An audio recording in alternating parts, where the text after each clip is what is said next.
Yes. Fait qu'on on va commencer avec le texte. C'est Jésus nous envoie, c'est catégorique, c'est une affirmation, c'est pas une option, c'est quelque chose qu'on doit entrer dedans. Est-ce que tu veux être heureux? Oui. Est-ce que tu veux vivre un grand bonheur dans ton cœur? Oui. Est-ce que peut-être tu es à la recherche de ton identité, peut-être, ce matin, ou d'une identité quelconque? Quand tu donnes ta vie à Jésus, en Dieu, tu trouves ton identité de fils et de fille du Père. Et au travers de ta vie, non seulement toi tu trouves une identité en Dieu, mais tu trouves ce à quoi Dieu te destine à être et à faire et à accomplir dans cette vie. C'est pas merveilleux? Dieu a déjà un plan déjà préétabli pour toi. Il y a déjà des projets merveilleux. C'est dans Jérémie qui dit qu'il y a des projets de paix, non de malheur pour chacun de nous, et non de malheur. Dieu a des projets. Certains d'entre vous sont appelés, comme maman, comme papa, à prendre soin de vos enfants. Certains d'entre vous sont appelés en mission. Certains d'entre vous sont appelés comme pasteur, comme... Peu importe l'appel que Dieu a sur votre vie, quand tu découvres ton appel, je vous dis, c'est le bonheur. C'est le bonheur. Amen. Parce que Dieu, quand nous entrons dans son appel, ben, il nous donne toute la grâce et tout ce que nous avons besoin pour le servir. Comment est-ce qu'il y en a qui peuvent dire Amen là-dessus? Amen. Donc, vous avez un appel sur votre vie. Donc, on va partir avec le texte ce matin. Je ne veux pas être trop long. Il est 11h05. Et puis, je vais laisser tout simplement mon Jésus me diriger là-dedans. On va commencer Marc chapitre 6, verset 7. Alors, il appela les 12 et commença à les envoyer 2 à 2. Et il leur donna l'autorité sur les esprits impurs. Verset 8. Il leur recommanda de ne rien prendre pour leur voyage, sauf un bâton, de n'avoir ni pain, ni sac, ni argent dans la ceinture, de chausser des sandales et de ne pas mettre de chemise. Puis, il leur dit, si quelque part vous entrez dans une maison, restez-y jusqu'à votre départ. Et si dans une ville, les gens ne vous accueillent pas et ne vous écoutent pas, retirez-vous de là et secouez la poussière de vos pieds en témoignage contre eux. Oh, attends. C'est bon, OK. En témoignage contre eux, je vous le dis en vérité, le jour du jugement, Sodome et Gomorrhe seront traités moins sévèrement que ces villes-là. Verset 12. Ils partirent et prêchèrent en appelant chacun à changer d'attitude, ou dans la version seconde, c'est-à-dire, ils prêchèrent la repentance. Tout comme Jésus, au début de l'évangile de Marc, le premier message que Jésus a prêché, c'est la repentance, mais j'y reviendrai là-dessus. Je ne vais pas commencer à commenter tout de suite. Donc, ils appelaient chacun à changer d'attitude, à se repentir.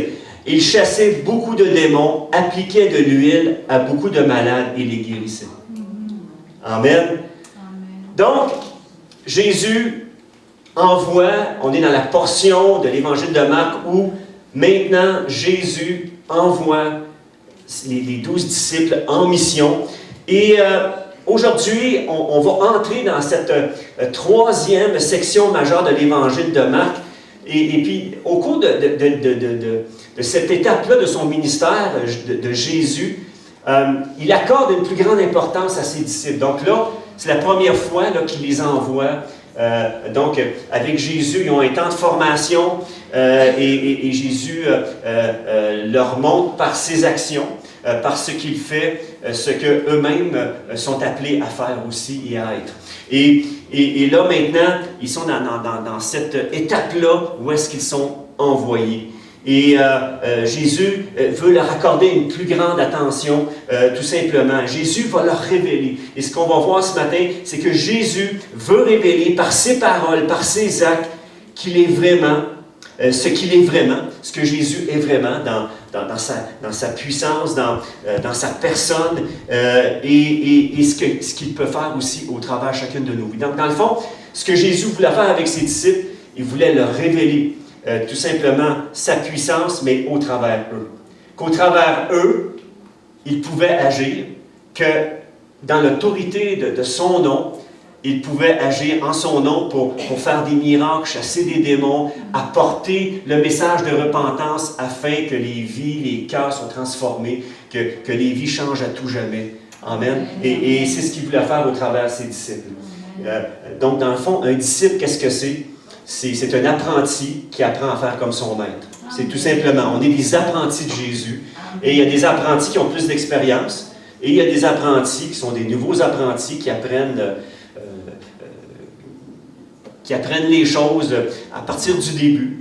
Et il y a certains d'entre vous que vous avez plus d'expérience comme apprentis. C'est comme en mécanique, j'imagine, tu as des mécaniciens maîtres. Et après ça, pour aider le mécanicien en chef, tu as des apprentis qui, j'imagine, ça doit exister ça, il y a des apprentis qui viennent travailler, puis des fois, ça dépend comment est-ce qu'on est comme maître. Des fois, on est patient avec eux, des fois moins patient parce qu'ils font des gaffes. Mais Jésus, je peux vous dire qu'avec ses apprentis, avec ses disciples, il est très patient. Il est très, très patient avec chacun de nous. Et je peux en témoigner ce matin combien est-ce qu'il est patient envers moi, combien est-ce qu'il est patient envers chacun de nous. Jésus prend le temps de nous apprendre, prend le temps de nous former, prend le temps de nous faire grandir, prend le temps, si on le laisse, lui laisse l'opportunité de transformer notre caractère pour l'amener de plus en plus à être comme lui. Amen? Amen. À être comme Jésus. Donc, on est des disciples, des apprentis. Donc, ce matin, premier point, crois au Seigneur Jésus, tu seras sauvé. Là, c'est pas vraiment ça. Là, ça a comme sauté là.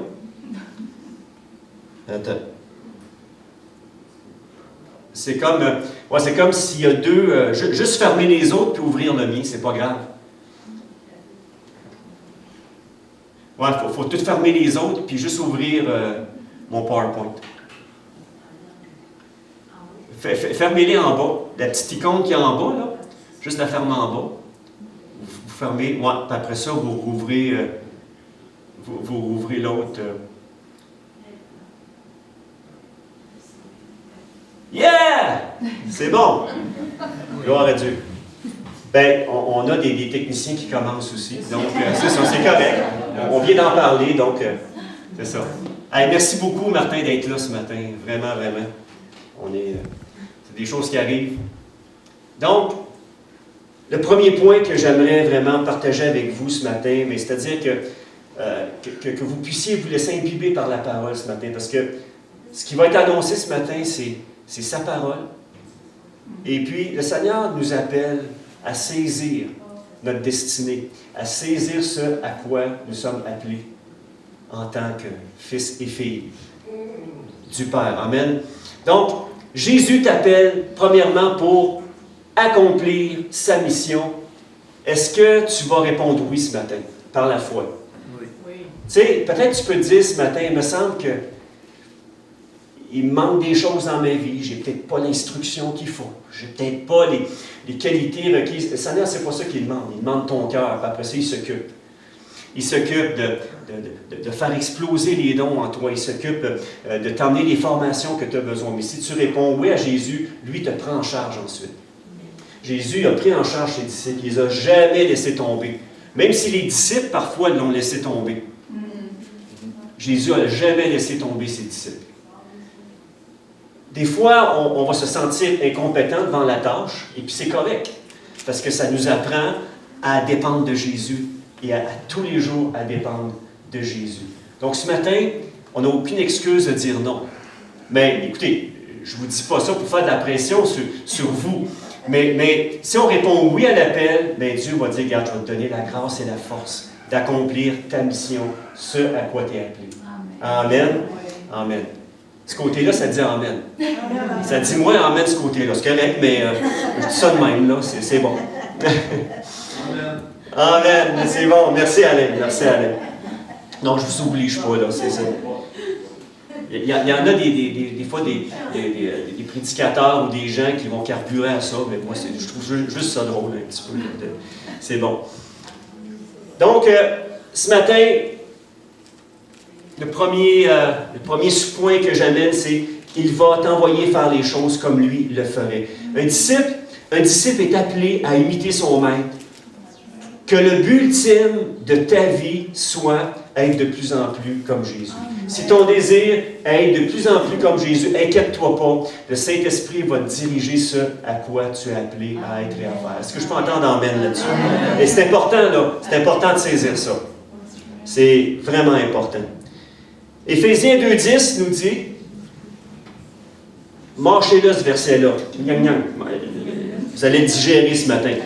Car nous sommes son ouvrage, ayant été créés en Jésus-Christ pour des bonnes œuvres. Dans ce verset-là, ayant été créé en Jésus, le jour où tu as donné ta vie à Christ, tu es devenu une nouvelle créature. Et dans certains textes, ça dit que tu as été recréé de nouveau. Dieu a fait de toi une nouvelle créature, t'a donné un cœur nouveau. Il a fait une transplantation cardiaque, il a changé ton cœur. Il t'a donné un cœur de chair ou à la place d'un cœur de pierre. Et il a fait de toi une nouvelle créature. Est-ce que c'est vrai, ça? Oui. Bien, c'est ce que la parole dit. Même si vous ne le croyez pas, bien, c'est ça. Je le proclame ce matin. Donc, Dieu nous a créés en Jésus-Christ pour des bonnes œuvres que Dieu a préparées d'avance afin que nous y marchions, que nous accomplissions ces œuvres-là. Est-ce que je peux entendre amène là-dessus? Ensuite, donc, Dieu a un appel sur ta vie, il t'a créé pour un but spécifique. Deuxième point important, Jésus privilégie aussi le travail d'équipe. Donc, on voit au verset 7, Jésus envoie ses disciples 2 par 2. Des fois, c'est 2 par 2. Et juste vous dire, vous mentionnez que quand Jésus a envoyé ses 12, c'était vraiment une mission ponctuelle. C'était pas quelque chose qu'on doit prendre au pied de la lettre, là. Dans le sens que quand ça parle de ne pas emmener plein de choses, dans d'autres versets, ça dit que là, faut amener des choses. Mais dans ce cas-ci, c'est vraiment une mission qui est ponctuelle, qui est vraiment spécifique à ce moment-là. Et que Dieu, parfois, va nous emmener à faire des missions à court, moyen, long terme. OK? Et parfois, c'est des missions qui sont ponctuelles, soit d'aider quelqu'un, soit Dieu te met à cœur de téléphoner quelqu'un pour lui parler, ou il met quelqu'un sur ta route, et tout simplement, le Saint-Esprit comment je pourrais dire ça, t'inspire à lui parler de l'Évangile, tout simplement. Donc, des fois, il y a des missions qui sont ponctuelles et il y a des missions qui sont plus à moyen puis à long terme. Si Dieu t'appelle à faire quelque chose comme missionnaire, comme par exemple, ben, Dieu va t'amener au travers un certain processus à te former pour que, éventuellement, tu deviennes missionnaire et aller dans son œuvre, tout simplement. Mais Dieu n'appelle pas chacun ici à être des missionnaires. Appelle certains à être missionnaires, appelle certains à être pasteurs, appelle certains à être apôtres ou prophètes. Mais chacun, quand il joue vraiment son rôle, devient une bénédiction, un complément pour les autres, tout simplement. Amen. Amen. Ça fait du bien d'entendre ça? Donc, Jésus privilégie le travail d'équipe et dans ce cas-là, il envoyait ses disciples 2 par 2. Donc, premièrement, le travail d'équipe, je parle dans l'Église, puis non seulement dans l'Église, mais dans le séculier, quand il y a vraiment des contextes de travail où est-ce que les gens travaillent vraiment en équipe, c'est vraiment intéressant, c'est le fun. Moi, quand je travaillais pour une compagnie, j'ai travaillé peut-être une vingtaine d'années pour eux. Il y avait cette ambiance de travail-là où est-ce que les techniciens ensemble, parce que j'ai une formation de technicien en bureautique électronique, puis je me souviens qu'il y avait vraiment une bonne ambiance de travail. Chacun partageait sa connaissance avec l'autre. Donc moi, si j'étais plus fort sur le côté des imprimantes, et puis que c'était vraiment ma force, ben j'allais aider d'autres que c'était moins leur force. Si d'autres, au niveau informatique, au niveau réseau, d'implantation de réseau, étaient plus forts que moi, ben ils venaient m'aider, ils me donnaient les trucs. Quand j'avais un copieur installé dans le réseau, ben, ils venaient me donner les trucs là, pour que ça puisse fonctionner. Donc, on est appelé, comme Église, à travailler en équipe. Amen. Travail d'équipe. Et ça permet, premièrement, la communion fraternelle. Et aussi, qu'est-ce que ça permet, le travail d'équipe? Ça sert de secours mutuel face aux épreuves. Donc, quand on traverse des épreuves, quand on sait qu'il y a quelqu'un ou on a quelqu'un à qui on peut parler, eh bien, c'est comme moins lourd de traverser la situation. Combien est-ce qu'il y en a qui sont d'accord avec ça? Ça encourage aussi de se conseiller mutuellement, de prier ensemble face à certaines situations. Et je vais parler de mon ami Jacques d'Amos. Avant de s'en venir ici comme pasteur, il y a une vingtaine d'années, on avait déjà cette habitude-là de prier tous les matins. Donc, là maintenant, c'est du mardi au jeudi que nous prions, mais je me souviens plus, ça fait au moins une trentaine d'années qu'on s'appelle à tous les matins, à part quand on va en vacances ou que je vais à l'extérieur, on s'appelle et on prie. Et combien je réalise la grâce que Dieu a fait couler au travers ça, a déversé au travers le fait que mon partenaire de prière a été d'une oreille, puis c'est réciproque aussi. On était un envers l'autre, une oreille attentive, de prier pour les besoins, de prier non seulement pour des besoins qui nous concernent quand on traversait des moments difficiles, mais de prier pour les besoins de l'Église, etc. Je prie pour les besoins de son Église, il prie pour les besoins de l'Église ici, et combien c'est précieux. Donc, Jésus m'envoie faire l'œuvre avec des coéquipiers comme ça. Avec des coéquipiers comme vous ici, comme Martin qui est au son puis qui donne un coup de main. Voyez-vous, chacun, on a notre rôle à jouer. Et ce n'est pas une question de compétition. Longtemps, j'ai été à me comparer à d'autres. Et ça ne fait pas longtemps, l'année passée, je vous dirais, en tout cas, un certain temps, où est-ce que j'ai réalisé que je n'ai pas à me comparer aux prédicateurs, parce que ça devient stressant de se comparer à des Claude Hood ou à se comparer à des grands prédicateurs. Le Seigneur il dit, regarde, sois juste toi-même. Je t'ai appelé à Sainte-Terre pour que tu sois celui qui va tout simplement jouer le rôle qu'il a joué à Sainte-Terre, tout simplement. Et de faire de mon mieux et de laisser le Saint-Esprit me peaufiner à chaque jour pour être celui que Dieu veut que je sois. Puis de rester à mon poste, tout simplement. Et de voir l'Église ici grandir, et puis gloire à Dieu. C'est tout simplement, donc je n'ai pas à me comparer, parce que Dieu m'a créé pour un but unique. Amen. Et voilà. Donc, tout ce stress-là est parti, et maintenant, ben, je prêche avec, je dirais, avec une pleine liberté. C'est ça, moi-même. Puis quand je fais mes gaffes, mais je les fais en pleine liberté. Je fais mes gaffes librement aussi. Donc, je ne me prends pas au sérieux non plus quand je fais mes gaffes, là, dans le fond, c'est ça. On est ce qu'on est par la grâce. Le fait de travailler en équipe évite l'isolement et favorise la redevabilité. Aussi, j'ai des gens à qui je suis redevable. Et je me suis intentionnellement rendu redevable à des gens, à des leaders qui, eux, ont été dans l'œuvre et qui sont dans des postes clés maintenant de leadership. Et je me suis rendu redevable. Que quand je traverse des situations, j'ai des décisions super difficiles à prendre. Quand je traverse des moments, parce que je suis un être humain, là, tu sais, c'est pas parce qu'on a le titre de pasteur là, qu'on tombe dans une bulle puis isolé de tout problème. Là. Non, on reste des êtres humains. Là. Moi, je suis un être humain comme vous, qui vit les mêmes difficultés. C'est ça. Puis bien souvent, on pense qu'un pasteur ou un ouvrier, on dirait qu'il est sur une autre planète. Non. Je suis sur la même planète que vous autres. Je fais les mêmes affaires. Quand on a des décès, on vit les mêmes peines.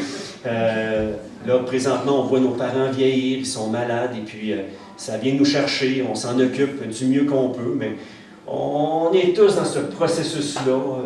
Dans le fond, ce que je réalise, le plus important, c'est de devenir des bons laveurs de pieds. Amen. Quand tu laves les pieds, ben, tu n'as pas la tête en haut, tu as la tête en train de laver les pieds. Le Seigneur, Jésus l'a fait dans Jean 13, il nous a démontré que le roi de l'univers avait cette humilité-là, il était venu pour servir.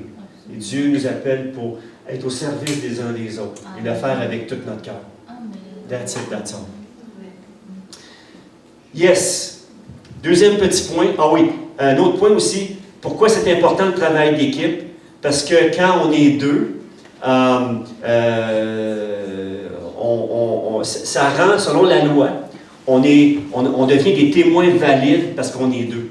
Donc, s'il arrive une situation, ben, il y a un témoin qui est là, je suis témoin, et lui, la personne qui est avec moi, est témoin aussi. Ah oui, puis une autre affaire importante aussi, 2 ou 3 sont réunis en mon nom, Jésus est au milieu d'eux. Fait que ça ne prend pas grand-chose, hein? Dès qu'on est 2 ou plus, Jésus est au milieu de nous. Ça ne veut pas dire qu'on est tout seul, que Jésus n'est pas là. Mais on dirait qu'il y a une dynamique spirituelle tellement différente quand on est 2, qu'on prie ensemble, qu'on partage nos problèmes ensemble, qu'on prie ensemble. Il y a une dynamique qui est là. Parce que c'est le même que c'est fait, le royaume de Dieu, c'est un de ses principes. Dieu nous appelle à travailler ensemble. Et donc, l'Église, ce n'est pas un à part, l'Église, c'est nous. Nous avec Jésus. Un seul corps avec des membres différents, mais que chacun joue son rôle comme ils doivent le jouer. Ensuite, deuxième petit point, c'est en Jésus, tu as l'autorité et la puissance sur tous les esprits impurs, sur tous les démons de l'enfer, tu as cette autorité-là en lui. Tu es en Jésus-Christ? Eh bien, tu as cette autorité-là. Je vais m'expliquer maintenant. Donc, Jésus est la source absolue de toute autorité. Il l'a affirmé dans Matthieu 28, 18, quand il a dit « Tout pouvoir m'a été donné dans le ciel et sur la terre. » Donc, dans tout l'univers infini. OK? Sur cette terre, Jésus, il est au-dessus de toute autorité. Il a tout mis sous ses pieds. La parole nous dit que tout pouvoir, toute domination, tout l'enfer au complet, tous les démons qui puissent exister sont en dessous des pieds de Jésus. Jésus a toute autorité. Est-ce que vous réalisez, qu'en Jésus, vous avez toute autorité? Quand vous priez, là, c'est Éphésiens 2,6 qui dit qu'on est assis dans les lieux célestes en esprit, dans les lieux célestes en Christ. Donc, quand tu pries, c'est ta position spirituelle. Ta position spirituelle, quand tu pries, elle est en Christ dans les lieux célestes. Amen. Donc, quand tu pries, ta prière compte. Ta prière, elle compte vraiment. Est-ce que vous réalisez ça? Wow! Wow! C'est puissant, ça, là. C'est pas parce que je le dis que c'est puissant, mais c'est parce que c'est la parole qui le dit. C'est la parole. Donc, Jésus voulait faire comprendre à ses disciples, quand il a dit « Tout pouvoir m'a été donné », Jésus voulait faire comprendre à ses disciples que tout ce qui existe dans le ciel, sur la terre, est parfaitement soumis à son autorité. En scrutant la loupe, l'évangile de Marc, depuis le début, on l'étudie, on voit que beaucoup de faits racontés, rapportés, ont eu pour effet de mettre l'autorité de Jésus en valeur. OK? Donc, premièrement, dans Marc 1,22, Jésus a enseigné avec autorité. Marc 1,27, il a l'autorité sur les esprits impurs. Marc 2, 10 à 12, il a l'autorité pour pardonner les péchés. Quand les 4 gars ont descendu, le monsieur leur a mis au travers du toit, et que Jésus, il dit, « Es-tu plus facile de dire lève-toi et marche ou tes péchés sont pardonnés? » Et là, Jésus, non seulement il a pardonné ses péchés, mais il a guéri cet homme-là. Donc, Jésus a tout pouvoir ce matin. Donc, Jésus a le pouvoir de pardonner tes péchés ce matin. Amen. Tes habitudes, les chaînes qui te tiennent liées à des mauvaises habitudes. Jésus a le pouvoir de te libérer ce matin. Amen. OK, c'est bon. Je pensais que j'étais tout seul en avant. C'est bon. C'est bon. Il a autorité sur les éléments. La nature, l'autorité sur le vent, sur la mer, on le voit dans Marc 4, 39 à 41, quand Jésus a calmé la tempête. Marc 5, 39 à 42, quand il ressuscite la fille de Jairus, la jeune fille qui était morte. Et Jésus, il a le pouvoir sur toute chose. Quelqu'un a dit, avant d'envoyer ses disciples pour proclamer la bonne nouvelle, il fallait qu'ils soient pleinement conscients. Il fallait que les disciples soient pleinement conscients que celui qui les envoyait, Jésus, avait une autorité absolue. Donc, si Jésus t'envoie, sois certaine que Jésus a l'autorité absolue. Et s'il t'envoie, il va te donner toute la force, toute la grâce, toute la puissance pour accomplir ce que tu as accompli. Est-ce que je peux entendre amène là-dessus? Ce n'est pas des farces, là. C'est sérieux, là. C'est vraiment sérieux. En réalité, quand Jésus a envoyé les 12 prêcher l'évangile du royaume, il les envoyait confirmer son autorité sur ce monde. Au travers des disciples. Au travers toi ce matin. Ghislaine, au travers toi. Jésus veut confirmer son autorité. Henri, au travers de ta vie, Jésus veut confirmer son autorité. Laisse-la agir. Au travers de chacune de vos vies, Jésus veut confirmer son autorité. Au travers de toi, Suzanne Lee, qui est une missionnaire selon le cœur de Dieu, Jésus veut confirmer son autorité. Lisa, Dieu veut confirmer son autorité. Au travers de chacun de vous, Dieu veut confirmer son autorité par des signes, par des prodiges et des miracles, et par le Saint-Esprit qui vient faire jaillir en vous. Et quand tu réalises ça, moi j'en ai des frissons ce matin. Parce que c'est la vérité, c'est ce que Jésus... En étudiant ce texte-là, j'ai dit, waouh! Il n'y a pas de limite à ce que Dieu peut faire au travers de nos vies si on le laisse faire, si on le laisse agir.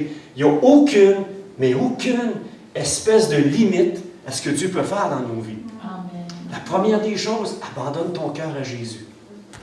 Puis après ça, il te prend en charge. Il te prend en charge littéralement, comme il a pris en charge ses disciples.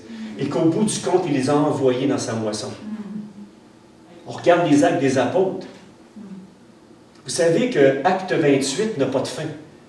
C'est comme une porte ouverte jusqu'à aujourd'hui.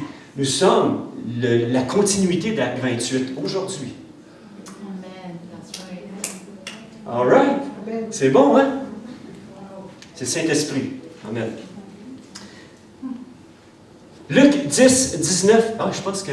OK. Luc 10, 19 nous dit ici, « Voici, je vous donne l'autorité de marcher sur les serpents, sur les scorpions et sur toute la puissance de l'ennemi, et rien ne vous nuira. » Sainte-Terre a besoin d'un réveil. Lac-Simon a besoin d'un réveil. Là, il est temps qu'on se mette à prier. Qu'on se mette à chercher la face de Dieu. S'il faut, on jeûne, on prie.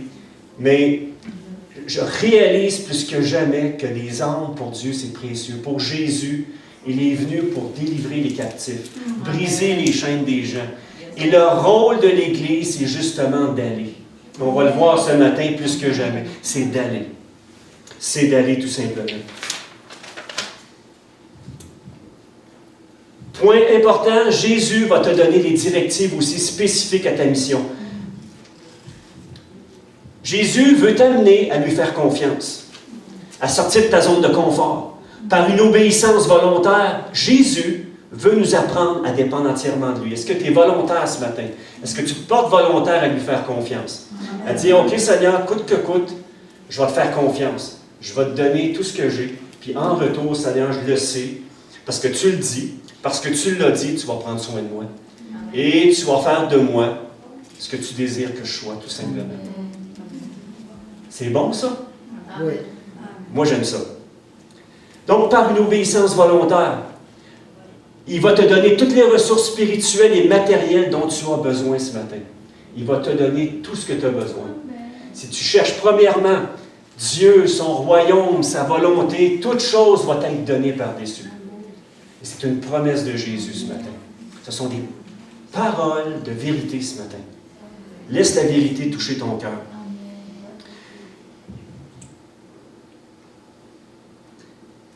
Jésus veut t'inspirer par la puissance du Saint-Esprit toutes les stratégies à appliquer. Ce qu'il faut faire, ce qu'il faut dire dans telle ou telle situation pour impacter les sans-Jésus autour de toi. Parce qu'il y a plein de sans-Jésus autour de nous. Et Seigneur, montre-moi comment je dois impacter. Si je dois être missionnaire, aller jusqu'au Zimbabwe, bien Seigneur, regarde, envoie-moi au Zimbabwe. Si tu veux m'envoyer aux îles Mukmuk, ça existe vraiment les îles Mukmuk, hein? C'est proche de la Salle. OK. Mais moi, je ne savais pas, mais j'ai su ça, c'est vraiment rigolo. Mais s'il veut t'envoyer aux îles, il n'y a pas grand monde là, mais il va t'envoyer où il y a du monde, ça c'est sûr et certain.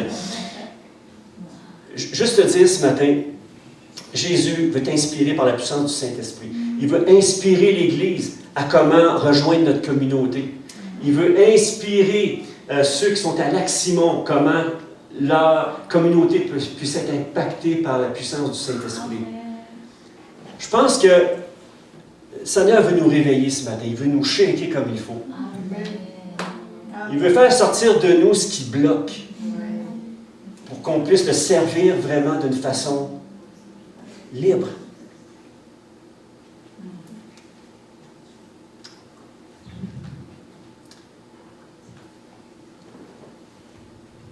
Matthieu 10,40 nous dit, « Celui qui vous reçoit me reçoit. » Quand tu parles à quelqu'un, et on voit dans ce contexte-là que Jésus avait envoyé ses disciples deux par deux, et ils étaient allés prêcher la parole, et il y a des maisons, il y a des gens qui les recevaient.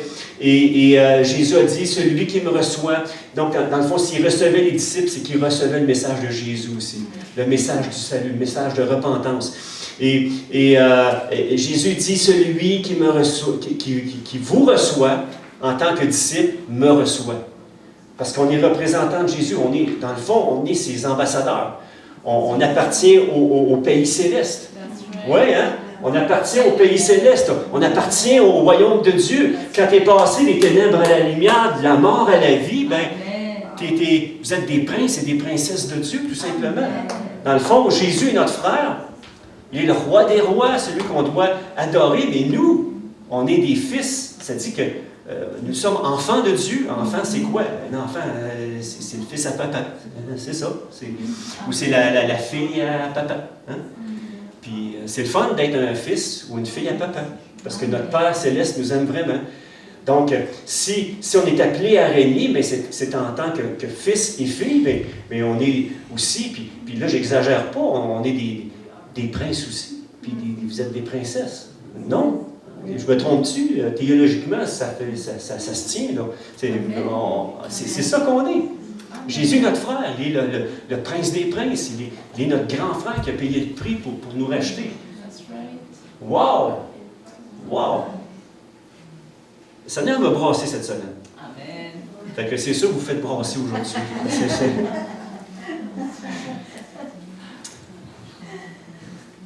Ensuite, dans Marc 6,11, il dit, « Et si dans une ville, les gens ne vous accueillent pas et ne vous écoutent pas, retirez-vous de là et secouez la poussière de vos pieds en témoignage contre eux. Je vous le dis en vérité, au jour du jugement, Sodome et Gomorrhe seront traités moins sévèrement. » Et il n'y a rien de pire que pour une personne, et c'est tellement triste, pour une personne, de voir une personne refuser le message de l'Évangile, pour X raisons, par orgueil, peu importe la raison. Malheureusement, c'est pas tout le monde qui va aller au ciel, parce qu'il y a des gens qui vont refuser le message. Mais l'amour de Dieu, Dieu nous a tellement aimés, qu'il a donné son Fils unique, afin que personne ne soit condamné, mais ait la vie éternelle. Et malheureusement, il y a des gens, quand les disciples sont allés propager la parole, à un moment donné, ils ont été repoussés par les gens, et quand ça dit qu'ils ont, contre eux, ils ont secoué la poussière de leurs pieds, c'est dans le fond, ils disaient, entre autres, dans le fond, autrement dit, c'était pour dire, nous ne sommes pas responsables du refus des gens quand l'Évangile est apporté correctement, sous la direction du Saint-Esprit. Et malheureusement, on n'est pas responsable de la décision des gens. Même Dieu n'est pas responsable de la décision des gens. Dieu nous offre le salut. Et si tu ouvres ton cœur ce matin, ben regarde, il va faire la job dans ta vie. Amen. Il va vraiment faire le travail qui a besoin d'être fait dans ton cœur. Amen. Aujourd'hui encore, quand on partage la parole de Dieu avec quelqu'un, ce même principe-là demeure. Ceux qui rejettent notre parole, rejettent Jésus et son message. Ils passent à côté de l'occasion d'être sauvés. Et c'est tristement dommage. Continuons à prier pour ces gens-là. Continuons à intercéder. Parce qu'il y a des gens, des fois, qui paraissent le cœur dur, mais en dedans, c'est tendre, puis sont blessés. Puis continuons à intercéder pour les gens autour de nous. Abandonnons pas. C'est sûr, on partage le message. On le partage d'une façon pertinente sous la direction du Saint-Esprit. Continuons à prier pour les gens autour de nous. Okay? Même ceux qui refusent. Puis combien il y a des gens qui paraissaient durs de cœur et que dans le tournant de grâce de Dieu, le Seigneur a trouvé une craque en quelque part. Et puis il est rentré dans le cœur et il a touché la personne et la personne s'est donnée à Christ. Perdez jamais courage envers les gens qui paraissent les plus durs. Un jour, il y a quelqu'un qui témoignait, il dit moi là, le Seigneur a complètement, il témoignait à son chum qui lui, ne voulait rien savoir de ça. Il dit, écoute, moi, Jésus a transformé ma vie, il a changé mon cœur. Puis là, il exprimait son cœur avec reconnaissance envers la personne là, pour lui montrer comment Jésus l'aimait lui aussi. Puis là, la personne a dit, mais t'es complètement craqué. Bien, il dit, c'est justement, c'est par ces craques-là que le Seigneur est rentré. C'est par ces craques-là que Jésus est rentré dans mon cœur. Yes. Ah, vous pouvez applaudir si vous voulez, mais ça c'est correct. Là, mais c'est la joke que vous applaudissez, c'est bon. C'est bon. Par contre, ceux qui acceptent son message sont accueillis par Jésus, entrent dans sa famille, reçoivent le pardon de leurs fautes et la vie éternelle. Amen. Yeah! Troisième et dernier point ce matin. Annoncer, ça c'est le plus important. Est-ce que je peux vous demander votre patience ce matin? Ce qu'on va faire, on va prendre une pause de 2 minutes. Levez-vous, étirez vos orteils, vos oreilles, je ne sais pas, là, mais étirez quelque chose, puis prenez juste, on va juste prendre un petit moment de... Ouais, parce qu'à un moment donné, quand on est les points de ce matin, merci de votre patience. Combien est-ce qu'il y en a, jusqu'à maintenant, vous recevez de sa parole? Que ça rentre à flot dans votre cœur, c'est bon. Fait que, on a fait un petit refresh. Donc, ensuite, dernier point de ce matin, annoncer la bonne nouvelle de Jésus avec les signes qui accompagnent son message. Et quand tu annonces vraiment le message de Jésus, il y a les signes qui accompagnent aussi de différentes façons. Donc, verset 12, on a vu, ils partirent prêcheurs en appelant chacun à changer d'attitude ou dans la version seconde, à se repentir. À se repentir tout simplement. Donc, la bonne nouvelle de Jésus. Dans Marc 16, ça nous dit ici, « Puis il leur dit, allez dans tout le monde entier, proclamez la bonne nouvelle à toute la création. Si tu es à Sainte-Terre ici, écoute, parle autour de toi de ce que Jésus a fait dans ta vie. Commence à parler de ce que Jésus fait. Si vous saviez comment les gens ont soif, comment les gens sont déstabilisés, comment les gens recherchent au travers de toutes sortes de choses, de spiritualité des fois qui sont très nocives, au travers le nouvel âge, au travers, peu importe, combien les gens sont à la recherche de quelque chose qui va venir étancher la soif de leur cœur. Combien il y a de gens autour de nous, où est-ce qu'ils essaient de remplir le vide de leur cœur avec toutes sortes d'affaires, avec toutes sortes de produits nocifs, avec toutes sortes je dirais, d'excès dans tous les sens, que ce soit d'excès au niveau de la sexualité, que ce soit... de toute façon, il a créé le sexe pour notre bonheur. C'est là pour que, en tant qu'être humain, mari et femme, on ait du plaisir ensemble. Mais il y a des gens qui sont addicts à la pornographie, peu importe, et ils sont esclaves.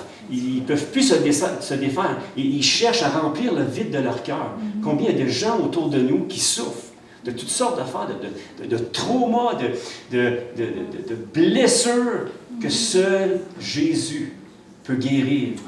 Et que seul Jésus peut venir remplir ce vide en nous, qui est en forme de Dieu, et que ça prend un Jésus infini pour remplir ce vide infini en nous, pour nous donner la joie, la paix, la satisfaction, une joie qui est réelle et qui n'est pas produite par quelque chose de l'extérieur. Combien est-ce qu'il y en a qui sont d'accord avec ça? Amen.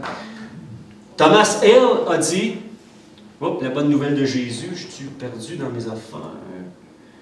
OK, Thomas Hale, qui lui-même est missionnaire en Asie. Ce monsieur-là, ça fait plusieurs années qu'il est missionnaire et il a écrit des commentaires et j'aime beaucoup ça parce que j'aime ces commentaires parce que c'est des commentaires pratiques. Et dans le fond, c'est des commentaires qui ne sont pas des commentaires de quelqu'un qui écrit en arrière de son bureau et qui n'a jamais vécu d'expérience. Lui, c'est des commentaires où est-ce que c'est des expériences qu'il a lui-même vécues. Et lui, il dit tout simplement, les chrétiens ne sont pas tous appelés à devenir des prédicateurs, tous ne sont pas appelés à partir comme missionnaires dans le monde entier, mais tous, chacun de vous, vous avez votre part. Tous ont leur part dans l'accomplissement de l'ordre missionnaire. Quand Jésus dit « Allez », c'est un ordre missionnaire. Matthieu 28 dit « Allez et faites de toutes les nations des disciples ». C'est le rôle de l'Église. Et nous avons chacun notre position à tenir, tout simplement, afin que cette mission-là de Jésus soit accomplie, que les cœurs, les vies soient touchés et transformés par le message de l'Évangile. Et c'est tout simplement ça. Donc, il dit, mais tous ont leur part dans l'accomplissement de leur missionnaire. Si ce n'est pas en tant qu'envoyé, c'est en tant qu'envoyeur, en soutenant les premiers de leur argent et de leur prière. Évidemment, tout chrétien est tenu de témoigner dans sa famille, dans son quartier, dans sa communauté. Amen. On est tenu de témoigner. Si Jésus a transformé ta vie, écoute, tu devrais avoir cette joie-là de le témoigner aux autres. Regarde ce que Jésus a fait pour moi. Puis vous savez, un témoignage, là, c'est percutant. Quand tu dis à quelqu'un, regarde ce que Jésus a fait pour moi, et que l'autre personne elle est réceptive, laissez-moi vous dire que le Saint-Esprit touche les cœurs à ce moment-là. Amen. La bonne nouvelle de Jésus est premièrement un message de repentance. Dieu, notre Papa céleste, est un Dieu infiniment miséricordieux. Donc, miséricordieux qui veut dire tout simplement, on pourrait prendre ce sens-là, une corde tendue à la misère. Dieu est constamment la main vers les gens, une corde tendue à la misère. Il dit, regarde, si tu me fais confiance, si par la foi tu me fais confiance, je vais faire quelque chose dans ta vie. Je vais faire quelque chose dans ta vie. Je vais changer ce qui a besoin d'être changé. Est-ce que vous me suivez ce matin? Amen. C'est-à-dire, est-ce que vous suivez Jésus? Amen. Par contre, Jésus nous donne cet avertissement qu'un jour vient où tous ceux qui auront rejeté son offre de grâce iront croupir dans un lieu de tourment sans fin lors du jugement dernier. Et ce jour s'approche rapidement. Rapidement. C'est Jésus qui a débuté son ministère avec le message de la repentance. On le voit dans Marc chapitre 1, versets 14 et 15. Il prêchait le message de la repentance. Qu'est-ce que la repentance? Donc, ce matin, on va juste regarder rapidement. Qu'est-ce que la repentance? Se repentir, c'est quoi?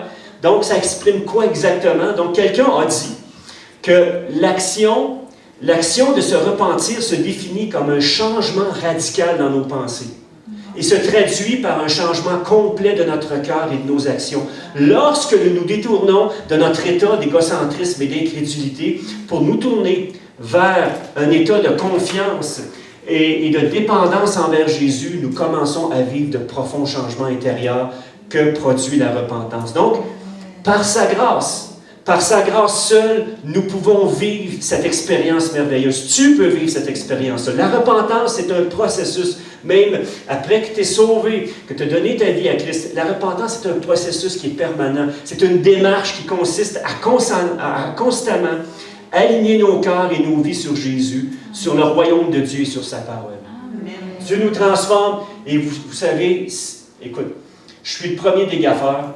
Combien des fois, j'ai des bonnes intentions, mais des fois, je les exprime mal.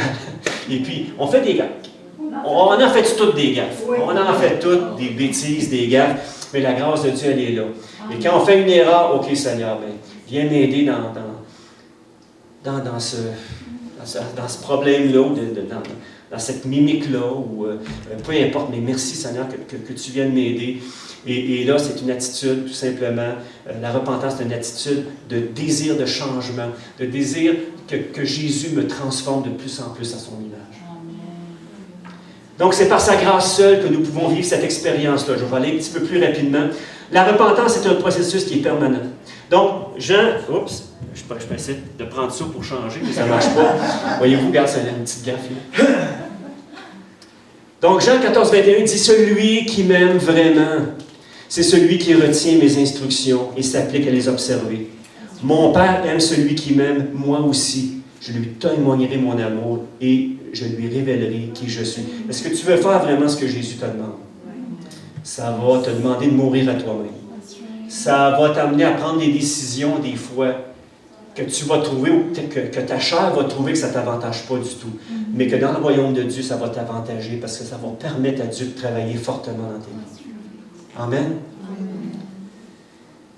C'est impossible de vivre pleinement la puissance du royaume de Dieu sur cette terre alors que nous avons un cœur en rébellion envers Jésus et sa parole et que le compromis jonche notre cœur, vient bloquer l'œuvre du Saint-Esprit en nous. Est-ce que tu as du compromis dans ton cœur? Est-ce que tu as des choses que tu sais que Dieu te demande dans sa parole, mais que toi tu résistes?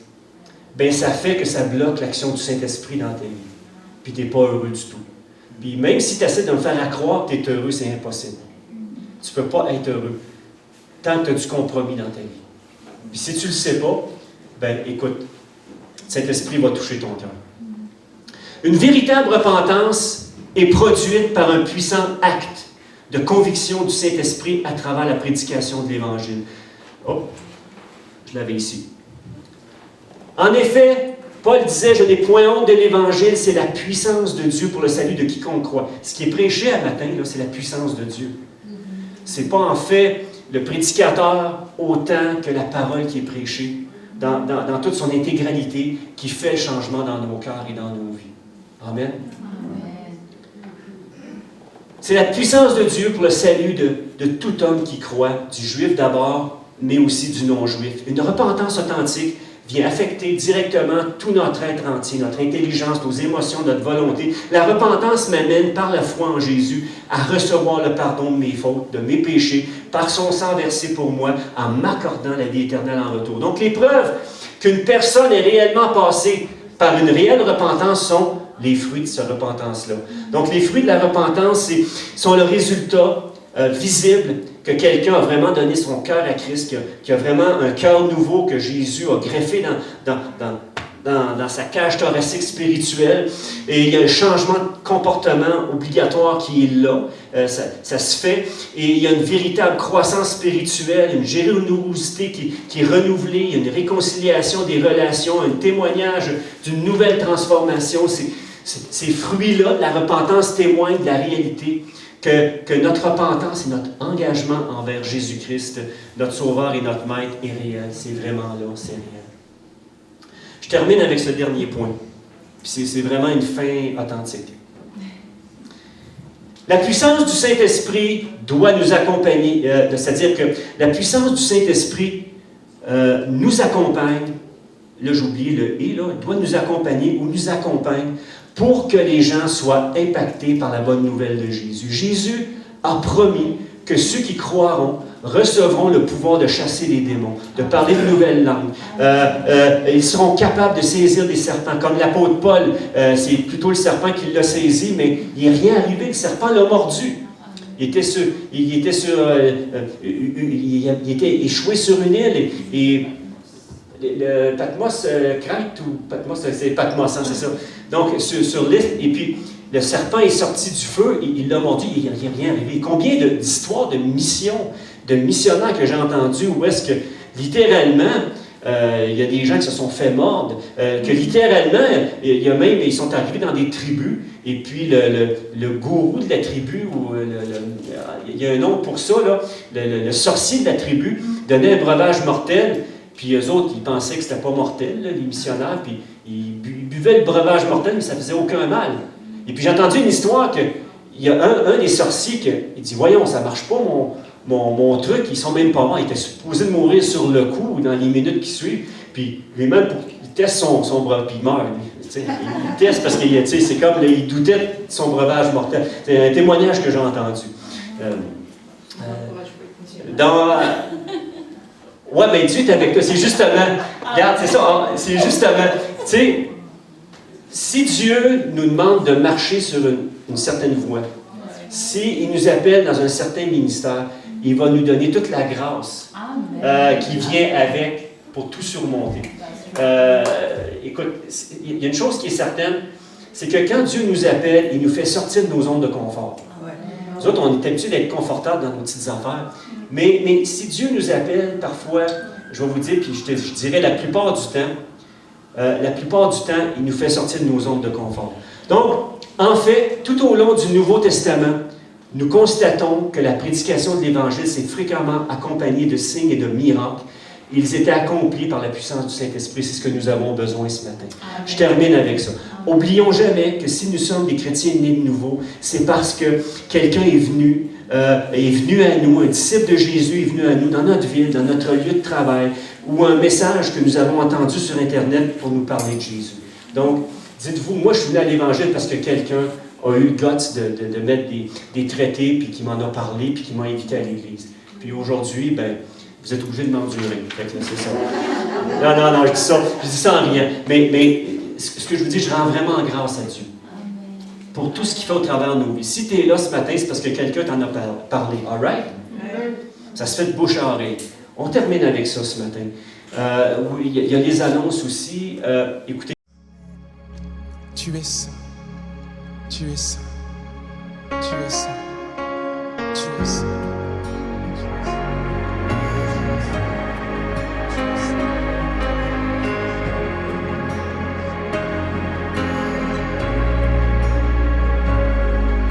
Toutes les générations devant lui prosternées entonnent ensemble un cantique à l'agneau. Ceux qui nous ont précédés et ceux qui nous suivront entonneront ce cantique à l'agneau. Et ton nom est le plus grand, et ton nom est tout puissant, et ton nom est au-dessus de tout. Et puissance, autorité, royaume et dignité, et ton nom est au-dessus de tout. Et les anges acclament que tu es saint, l'univers proclame et tu es saint, et tu es glorifié, Dieu très saint, à jamais tu es saint.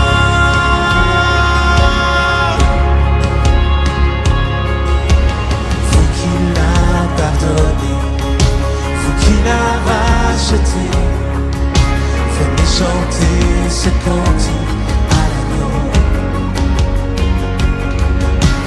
Vous qui l'a libéré, vous qui portez son nom, venez chanter ce cantique à l'agneau. Nos voix résonnent pour l'éternité, et les anges acclament que tu es saint, l'univers proclame que tu es saint, et tu es glorifié,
Dieu d'éternité.